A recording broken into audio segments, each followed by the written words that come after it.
الله الله الله الله يا ربي يا الله الله يا ربي يا الله لا إله إلا الله لا إله إلا الله لا إله إلا الله محمد رسول الله محمد رسول الله. الحمد لله رب العالمين والعاقبة للمتقين ولا عدوان إلا على الظالمين والصلاة والسلام على أشرف الأنبياء والمرسلين سيدنا ونبينا وإمامنا محمد وعلى آله وصحبه أجمعين. أما بعد فقد قال الله تعالى فليحذر الذين يخالفون عن أمره أن تصيبهم فتنة أو يصيبهم عذاب أليم. قال أحمد بن حنبل رحمه الله عجبت لقوم عرفوا الإسناد وصحته يذهبون إلى رأي سفيان والله تعالى يقول فليحذر الذين يخالفون عن أمره أن تصيبهم فتنة أو يصيبهم عذاب أليم. قال أتدري ما الفتنة؟ الفتنة الشرك لعله إذا رد بعض قوله أن يقع في قلبه شيء من الزيغ فيهلك. محترم حاضرین، امام احمد بن حنبل رحمۃ اللہ علیہ جو امام اہل سنہ کے لقب سے ملقب ہیں، ائمہ اربع مشہورین چار امام میں ایک پائے کے محدث اور فقیہ ہیں، امام بخاری رحمۃ اللہ علیہ کے استاد ہیں. ان کا قول ابھی آپ کے سامنے پڑھا گیا. اس قول کو ان کے دو شاگرد فضل بن زیاد اور ابو طالب نے نقل کیا ہے طبقات الحنابلہ میں. فضل بن زیاد کہتے ہیں کہ میں نے امام احمد بن حنبل رحمۃ اللہ علیہ سے سنا، وہ فرماتے تھے کہ میں نے قرآن مجید میں غور کیا تو نبی صلی اللہ علیہ وسلم کی اطاعت کی کل 33 آیتیں ملی. گویا 33 آیتوں میں اللہ رب العالمین نے رسول گرامی صلی اللہ علیہ وسلم کی پیروی کا حکم فرمایا. اور جب ان سے یہ کہا گیا کہ بعض لوگوں کا حال یہ ہے کہ جب ان کے سامنے نبی صلی اللہ علیہ وسلم کی حدیث لائی جاتی ہے تو وہ سفیان ثوری اور دوسرے امام کا قول حجت میں پیش کرتے ہیں کہ تم حدیث پیش کر رہے ہو اور ہمارے پاس تو فلاں عالم کا فلاں امام کا یہ قول ہے. اس پر انہوں نے فرمایا تھا عجبت لقوم، مجھے ایسے لوگوں پر تعجب ہوتا ہے، ناراضگی کا، نفرت کا اظہار فرما رہے ہیں جو حدیث کی سند کو جانتے ہیں، رجال السند کو جانتے ہیں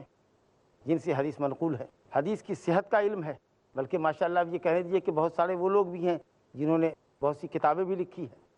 بہت سے لوگ مدعیان علم ہیں اور حدیث کے موضوع پر بھی کتاب لکھی ہے، فتاوے پر بھی ان کی کتابیں ہیں، بڑے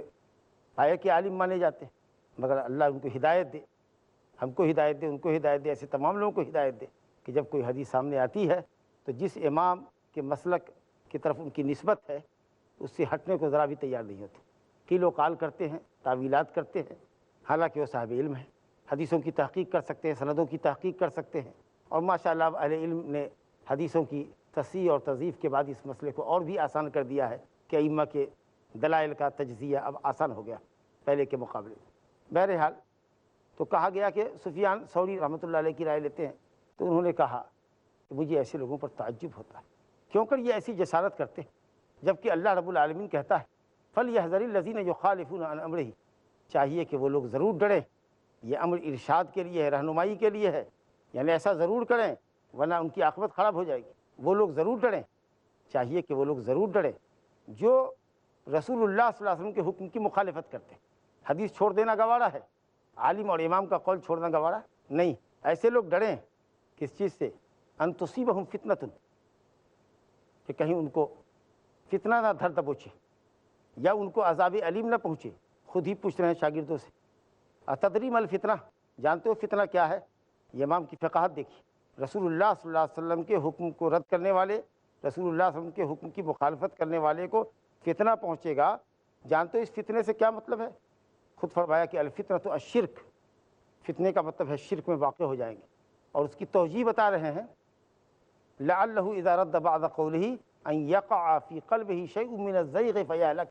آج وہ ایک حدیث رد کر رہا ہے، کل ایک حدیث سے دامن بچائے گا، پرسوں تیسری حدیث چھوڑے گا. اس طریقے سے رفتہ رفتہ رفتہ رفتہ حدیث کی مخالفت کرنے کے نتیجے میں اس کے دل میں کجی پیدا ہو جائے گی، دل اس کا سیدھا نہیں رہے گا، کتاب و سنت کی اہمیت کم ہو جائے گی اس کی نظر میں. اور جب دل کج ہو جائے، دل ٹیڑھا ہو جائے تب تو ہلاکت یقینی ہے. پھر شرک کرنے میں بھی اس کو کوئی باک نہیں رہ جائے گا، شرک بھی کر لے گا. گویا یہ انتہائی خطرناک قدم ہے جو اس کو شرک کی کھائی میں لے جائے گا۔ بہت سی اور بھی آیت ہیں جس میں اللہ اور اس کے رسول کی مخالفت کی سخت وعید آئی ہے۔ سورہ احزاب آیت نمبر 36 میں اللہ تعالیٰ فرماتا ہے وما كان لمؤمن ولا مؤمنة اذا قضى الله ورسوله امرا ان يكون لهم الخيرة من امرهم ومن يعص الله ورسوله فقد ضل ضلالا مبینا۔ کسی مسلمان مرد اور عورت کے لیے جائز نہیں ہے کہ اللہ اور اس کا رسول جب کسی معاملے میں فیصلہ کر دے تو اس کے لیے جائز نہیں ہے کہ اپنے آپ کو با اختیار سمجھے کہ چاہے تو لے چاہے تو نہ لے، اختیار سلب۔ اور اگر اللہ اور اس کے رسول کی مخالفت کرو گے تو بہت دور تک گمراہی میں چلے جاؤ، جہاں سے شاید نکلنا تمہارے لیے ممکن نہ ہوگا۔ اللہ تعالیٰ نے فرمایا فلا وربک لا یؤمنون حتی یحکموک فیما شجر بینہم ثم لا یجدوا فی انفسہم حرجا مما قضیت ویسلموا تسلیما۔ سورہ نساء آیت نمبر 65 میں اللہ فرماتا ہے، قسم کھاتا ہے اپنی ذات مقدسہ کہ وہ شخص مومن نہیں ہو سکتا جو اپنی اختلافی مسائل میں اے نبی آپ کو جج نہ مان لے اور پھر آپ کے فیصلے کو دل سے قبول نہ کر لے اور پھر اس پر عمل درآمد نہ کر لے، اس وقت تک مومن نہیں ہو سکتا۔ تو بہت سنگین معاملہ ہے یہ، اس لیے ایک مسلمان پر واجب ہے، فرض ہے کہ جب اللہ کی کتاب اور نبی کی سنت سے مسئلہ واضح کر دیا جائے دلیل کی روشنی میں، بلا چونو چرا اس کو قبول کرے، لے تو لعل نہ کرے، تعویلات سے کام نہ لے۔ یہی اللہ اور اس کے رسول کی وصیت ہے، یہی ائمہ دین رحمہم اللہ کی وصیت ہے۔ اس باب میں صاحب کتاب رحمہ اللہ نے ایک حدیث ذکر کی، عدی بن حاتم رضی اللہ عنہ سے، مسند احمد اور ترمذی کی روایت ہے اور انشاءاللہ حدیث کی سند حسن ہے۔ عدی بن حاتم کہتے ہیں انہ سمع النبی صلی اللہ علیہ وسلم یقرأ هذه الآیہ اتخذوا احبارهم ورهبانهم اربابا من دون اللہ الآیہ قال لسنا نعبدهم قال بلى أليس يحرمون ما أحل الله فتحرمونه ويحلون ما حرم الله فتحلونه قال نعم قال فتلك عبادتهم۔ عدی بن حاتم رضی اللہ عنہ کہتے ہیں، یہ حدیث عدی بن حاتم سے ہے، مشہور صحابی ہیں، حاتم تائی کے مشہور عرب کا سخی آدمی اس کے بیٹے۔ انہوں نے نبی صلی اللہ علیہ وسلم سے ایک آیت تلاوت کرتے ہوئے سنا، وہ آیت ہے اتخذوا احبارهم ورهبانهم اربابا من دون اللہ والمسیح ابن مریم وما امروا الا لیعبدوا الہ واحدا لا الہ الا هو سبحانہ عما یشرکون۔ سورہ توبہ کی آیت نمبر 31، جس میں اللہ تعالیٰ نے فرمایا کہ یہود و نصارہ نے اپنے عالموں کو اور اپنے زاہدوں کو، راہبوں کو اللہ کے مقابلے میں رب بنا لیا۔ اور پھر خاص طریقے سے نصرانیوں کا ذکر ہے کہ نصارہ نے حضرت عیسیٰ علیہ السلام کو معبود بنایا۔ یہود ملعون تو حضرت عیسیٰ علیہ السلام کو نبی تک نہیں مانتے تھے، ان کی شان میں گستاخی کرتے تھے، حد درجہ جوڑ و جفا کا مظاہرہ کرتے تھے، بدتمیزی کی آخری حد تک پہنچے ہوئے تھے، کہتے تھے کہ یہ ولد الزنا ہے، نعوذ باللہ۔ تو مسیح ابن مریم کو معبود بنایا، یعنی عیسائیوں نے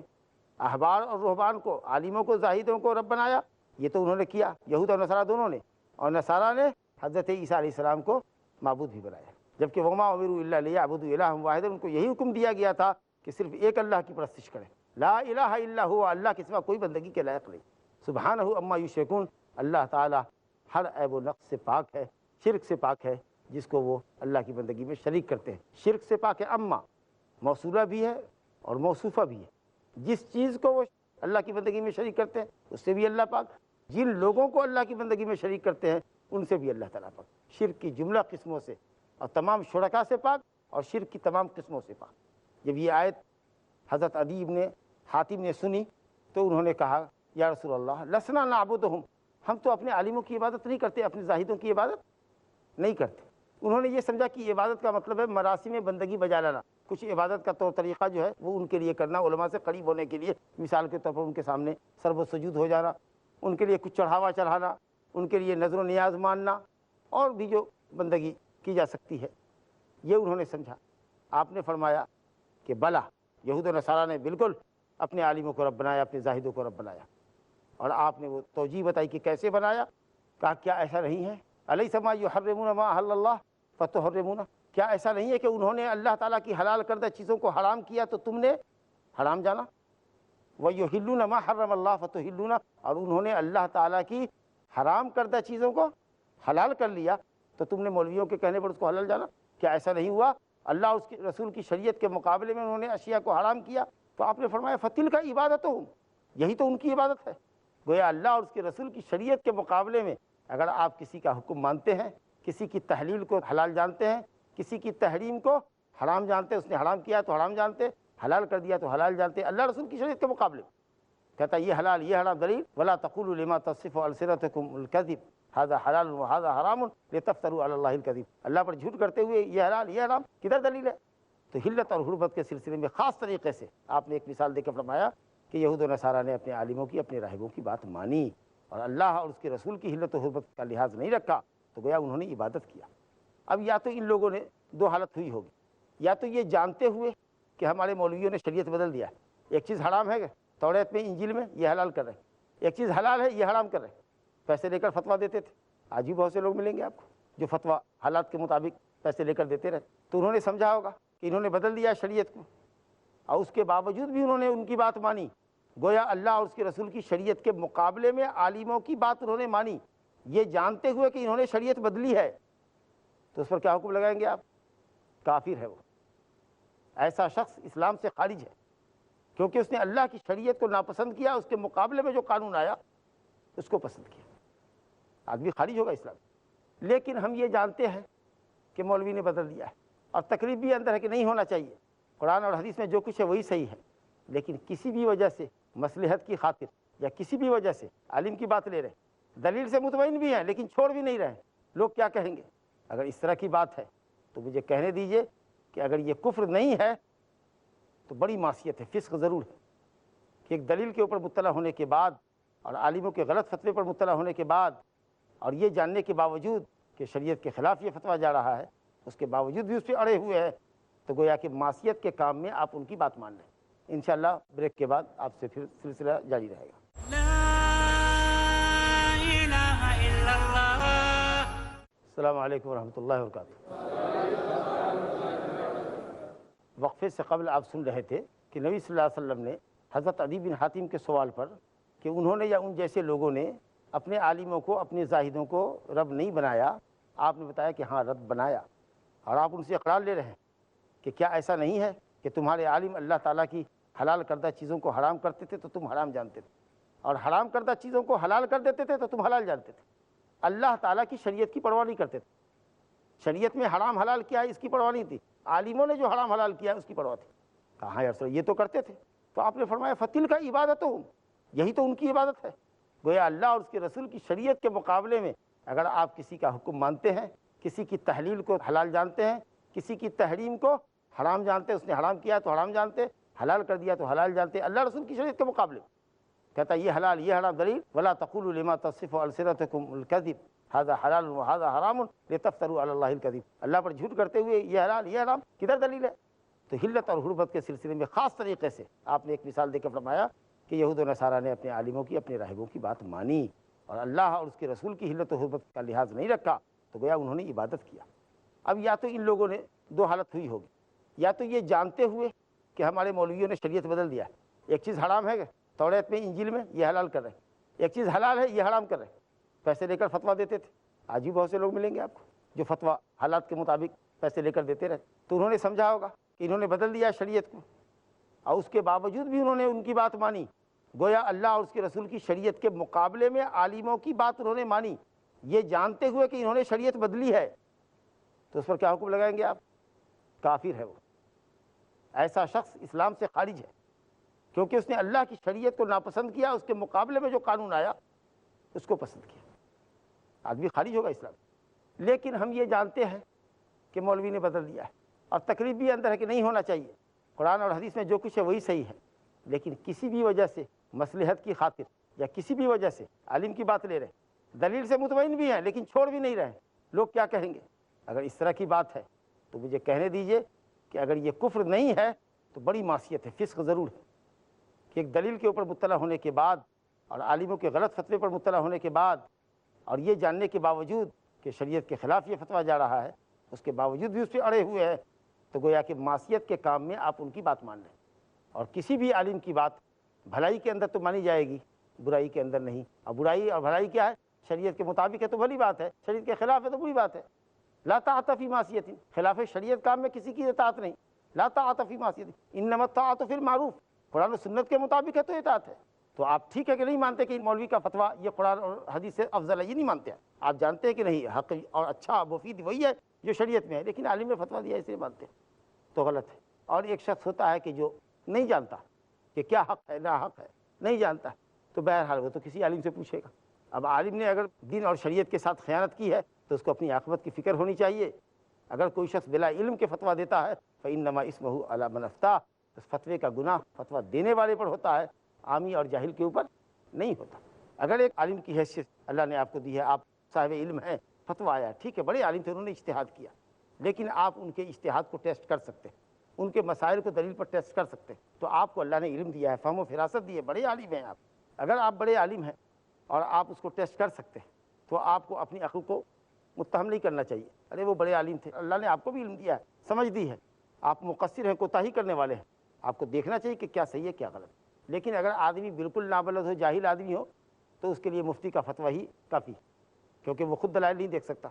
اور مفتی کو چاہیے کہ اللہ سے ڈرتے ہوئے شریعت کے مطابق اس کو فتویٰ دے اور صحیح فتویٰ دے۔ لیکن جاہل شخص کے پاس بھی کوئی عالم آئے اور اس کو صحیح دلیل سے مطلع کرے تو متعصب نہیں ہونا چاہیے کہ نہیں وہ بڑے عالم ہیں تم عالم نہیں ہو، کتاب اور سنت سب سے بڑی چیز ہے۔ اور یہ سمجھنا چاہیے کہ کوئی بھی عالم ہو، دنیا کا کتنا بڑا بھی عالم ہو، شریعت کی تمام باتیں اس کو ازبر نہیں ہے، یاد نہیں ہے، اور تمام چیزیں اس کو بر وقت یاد بھی نہیں ہوتی۔ تو اس لیے یہ کہنا کہ بڑے عالم تھے انہوں نے فتویٰ دیا تو کیا غلط دیا، ان کو حدیث نہیں معلوم تھی، ہو سکتا ہے کتنی حدیثیں تھیں جو حضرت ابوبکر کو نہیں معلوم تھی، حضرت عمر رضی اللہ عنہ کو نہیں معلوم تھی۔ تو نہ جاننا یہ عیب نہیں ہے، بلکہ اگر کوئی یہ دعویٰ کرے کہ پوری شریعت کسی ایک شخص کو معلوم ہے تو اہل علم نے لکھا ہے کہ وہ شاید وہ دنیا کا سب سے بڑا جھوٹا انسان ہوگا۔ آج صورتحال یہ ہے کہ امت محمدیہ کسی نہ کسی طریقہ سے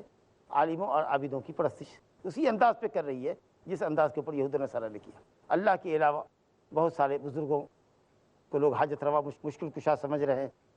اور مراسی میں بندگی بجا لا رہے ہیں، بلکہ اب تو کتنے ہی قبریں ایسی ہیں جن کا کچھ پتہ ہی نہیں۔ بہت سارے لوگ ایسے ہیں جن کو ہم نے جانا ہے، آپ نے جانا ہے، اور لوگ جانتے ہیں، تاریخ گواہ بھی ہے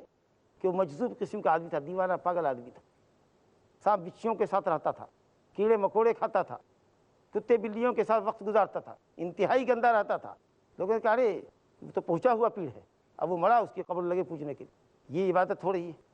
اور اسی طریقے سے یہ بڑے عالم ہیں، بڑے فقیہ ہیں، یہ غلط نہیں بول سکتے، اسی یہ انہوں نے جو بھی کچھ کہہ دیا سب صحیح کر دیا، حرف آخر ہے۔